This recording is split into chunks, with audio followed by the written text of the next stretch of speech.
So I want to explain why right mindfulness requires right view and the meaning of uprooting self-view. Basically, they're all they mean the same thing. Okay, they mean just gaining this perspective and recollecting that perspective. That's all basically. And what's that perspective? That perspective is there is many ways to put it, but it's just this radical authenticity. You could just put it like that. It is just seeing your in your point of view. Okay, that subtle point of view in the whole picture. Just expanding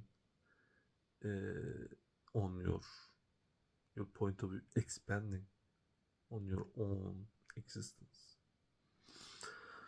So, for example, the Satipatthana's body within the body and the Bahya Sutta, seen in the scene. And the meaning of that is your experience of a site is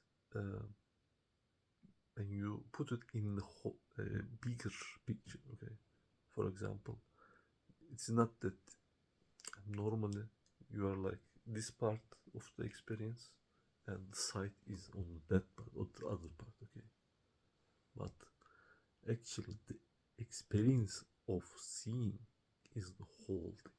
Okay, the whole thing, it requires the whole thing. There is no sight and you. Okay? There's the whole thing, the experience of seeing, and seeing is in the experience of seeing. Yeah. You see the little picture in the big picture. You see your sense of self. Okay, you appropriated previously in the bigger picture as a part of the picture, as a central part of the picture. Your point of view is actually a part of the experience. You just put it, in as an experience. You can say it like that. And that perspective, it's not like your sense of self just disappears in the thin air and you're now experiencing the objective reality or something. It's not like that. You see what you take as you took a sense of self, yourself, is in the picture. Okay. Now you sobered up to the real state of things. You can say it like that. And what disappeared is lost. Even if you recollect that picture, what disappears is lust and aversion. Okay, that leaning, that appropriate.